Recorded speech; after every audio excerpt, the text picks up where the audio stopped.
What's up, everyone? I got another game here. This is from ICC. 5 minute game against an IM by the handle Knight G5 or NG5. And his ELO here, 2603. And yeah, I remember he was an IM, but this is 2011. And I played a little something offbeat for me. Um, Not one of my standard recipes, but we like to switch it up here and there. But okay, A6. We're playing like Nakamura this game. A little bit strange. I think it's amazing how versatile he is. By the way, I'll just say that he could kind of play everything. But he tends to go for these fianchettos with the weird C6 or A6. It's a row batch, um, basically a row batch defense. A4. This isn't really supposed to be a great idea. It's a reflex action. You know, you want to stop B5. I don't think A4 is supposed to be so great. Maybe it's because you know when you get knight C6s, um, you maybe you get a square on B4. Nah, probably not because there's always going to be a C3. But in general, I think it's maybe a waste of time. Like, is B5 such a serious threat? Maybe it is. I think you're supposed to just go F4 and just go for it. Grab all the center, let them go nuts on the flank, and develop all your pieces. And you know F4, knight F3, BD3, castles, and just go for a massive kingside attack. I think the F4 is kind of standard against these laid back perks is essentially. But so we have knight c6. He defends the square. Could also push, I suppose, but the knight jumps in. That's all theory. You jump in the center and you defend it with c5. And, uh, yeah, it's been done a million times. So, but he just defends the d4 square. Bishop e2. So bits. I've seen this one also. Sometimes if knight f6, sometimes they just go g4. But in that position, I don't think it's so dangerous. Black can probably strike in the center with d5 there, and if e5, knight e4, not quite sure. If you got a pawn on a4 and a pawn on g4, like where are you putting your king? Like both sides are almost, they're open. And there won't be a safe space for the white king. So this is sort of kind of standard here. We're developing. You take the space and you jump back. Now we're getting like a King's Indian. And all my pieces are kind of back there, right? That's the thing. You castles, you go for f5, and you say that, your pawn storm is coming. f5, f4, castles, and you just go nuts with the kingside pawns. And it's a little odd because usually in these things, there's a pawn on c4, right? Except it's back there on c2. Because the main gist is white just tries to crack open the queen side with a c4, c5 break. C4, c4, b4, c5, knight d2, knight c4, and take on d6, cd. Then you plunk a piece on b6, and imagine that. I mean, it's never going to happen, but just if you don't want to lose your light squared bishop with black in these kings in the, if you lose your light squared bishop, you got nothing except a space deficit and with no attack. So you can't allow that to happen. So knight d2, castles, f5, f3, f4. All right, now the party's starting. I really thought that this was kind of good for me because, like I said, this pawn isn't on c4, and the counterattack is a little bit slow. But when a5 taking space is saying that, you know, that I really have nothing. And that maybe you're just going to go b4 and b5 and try it that way. But, you know, in general, you know, we're getting our nutty attack going. And here he should play bishop takes b6. I mean, I think he's playing pretty well. Bishop takes b6, kind of. Where am I putting this queen? In general, I would like to put her on g6, you know, queen e8, queen g6, and continue with the attack.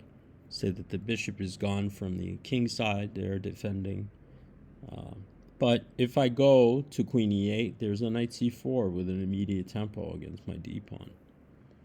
So I certainly feel bishop should have recaptured, but he took it the pawn. And I think the reason he did this is because he wants the knight on a5, right?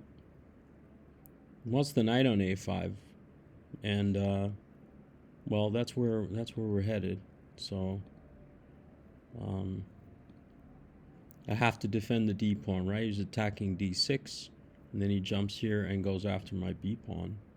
And this was very clever because everything is coming over here, and perhaps he's threatening knight takes b7, and bishop takes a6, and just make this pass pawn.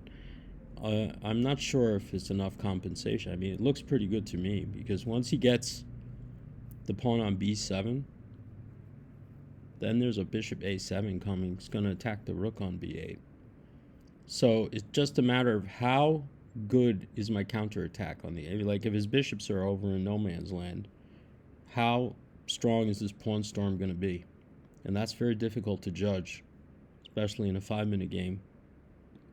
But it is very typical in King's Indians to sacrifice everything just to go for the attack. I mean, even if you lose this rook on b8, is it a really, what does it have to do with anything, right? Like, maybe if you sack on b7, I mean, if the attack is coming, that's just the meat and potatoes of King's Indians. And I've seen Michael Wilder play a ton of, he doesn't play anymore, but back in the day he used to play, and he would sacrifice everything over on the queen side just to go for the mate. And this is a pretty good idea, especially in blitz. So he took, and we went back, and he pushed. All sensible. We went for the counterspiel, and he came in. Playing very well. He went here, and honestly, he should just take the rook. You should take the rook, and then maybe something like queen b6, you know? I'm not quite sure how, maybe take the rook and go maybe bishop c4. And that's the thing. Yeah, bishop c4, and then he's threatening rook a8. I will have to go knight c7. That was my defensive idea. But I think she should take it, because once he gives me a little bit of time, just a little bit of time, it's all I need. And knight e2. You can't blame the guy for moving his king out of the way, right? Because you see this rook and you just get nervous. You get nervous in the service, and you have to sidestep. And it doesn't look like, you know, I have too much. But this is another traditional sacrifice. I've seen it before. I think it was a Zvyagintsev game a long time ago. I saw it the first time. And you simply move the knight out of the way and offer it for free. Anything to get the queen to h4. Once you see queen takes h2, you got to notice that the only defense, you know, to the h2 square is this bishop has to jump back to g1 to hold h2, right? So now your rook's no longer hanging. There's no more threats against, you know, of this pawn causing you any grief. And then the next phase, which is also a classical tactical idea is that you have this bishop h3. Maybe I should have asked you to find the move, but bishop h3, of course he can't take because g2 is mate. And now we're threatening bishop takes g2. And then h takes g and discover check with the rook. So it's already very difficult for white to defend there. There is only one way, but it's so hard to see queen a2 check. Queen a2 check, and knight takes g3 and then c3.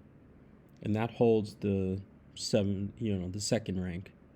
And it's good for black, but at least it's not, the guillotine. This is immediate. I can understand this move as well. Bishop c4 check, very human move. Because you think you're coming down to a8 to cause some at least some threat. And then if I go to h8, then bishop f7 comes and attacks the rook, but it just doesn't work at all because there's nothing you can do about bishop g2 now. Like when he went here, I 8, and now it's it's check, and there's nothing to do but take the rook, and now we'll make a mate with a bishop. So yeah, this was fun for me. It's a nice example of giving it all away on one side of the board to go for the king. And but in reality, it was here that making the most natural move lost essential time. You cannot lose the time when you have an attack going on someone. You have to calculate everything accurately. Impossible to do in a blitz game. But here, instead of this move, I mean, you got to take the rook. You just have to take the rook. And let's do some analysis, and we'll slide down here, and you'll see that this just the whole thing doesn't work. According to the machine, it just doesn't work. Because all right, we'll just go with the first line just for fun. I haven't fooled around with this, but okay, let's say they move away. A bishop d3. See, it's not quite sure, but it just wants to move the bishop and start to threaten to come down. We saw knight c7 and fg4, and this is kind of fun. Hg. It might start changing its opinion. Like evals might drop, but okay. Comes into b6. This is all. And yeah, now I don't have all the garbage that I had before, right? Where am I breaking through now? And like queen a7 is just coming, isn't it? Bishop b5. I'm not sure about all this. I mean, if I have to give away a piece, then just to survive. Oh, that's fun. Let's just say queen. We'll enjoy ourselves here, and rook a7, and I don't think I'm too happy all of a sudden. Queen a5. Let's go queen a5, g3. Let's just say hg3. Cold and ruthless. Cold and ruthless. But yeah, okay, it's +3 and going up. So the key here is to recognize that everything has to be precise, and that in feeling an attack, like where you see patterns over and over again, you can get carried away in memory and themes and keys. Themes and keys are different than pure calculation, right? In Blitz, we're using, playing by feel, so we can't get too upset about something. But yeah, from here, perhaps, so g4 was the lemon. G4, the most natural move, is the lemon that sets the whole thing ablaze. And but I have maybe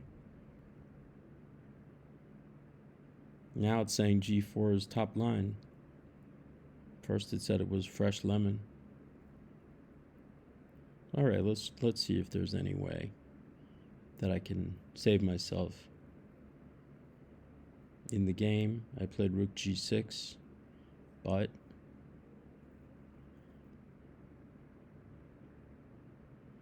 GF3, rook F3, knight G6, H4, king H7. Very hard. I would say that this would be my instinct because we want to post up here and we'll gain a square for the rook.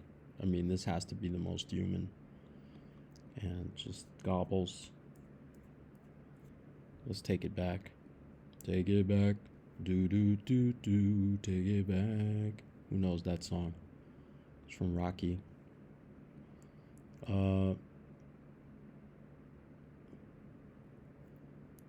Well, yeah, now we're going off on a wild tangent. So white is better, significantly better, probably close to winning with two supercomputers. But yeah, in the end, we confused them enough to create a nice mate with a H1 bishop checkmate. All right, be careful when you play these Kings Indians. They're exciting, but nowadays the machines have all the recipes for a quick queenside expansion, and they sort of ignore the kingside attack. And well, the King's Indian isn't fully out of commission. It's probably okay, especially against people. But like two supercomputers playing, it in the end when chess is solved, which won't be long now with the quantum computing, I will say 20 years or something, and everything will be mapped out like Pac-Man. And I think if you play King's Indian, we'll probably see something like force mate in 89. So we'll have another video in like 2040 and see if my guesstimate is good or bad. All right, everyone, take care.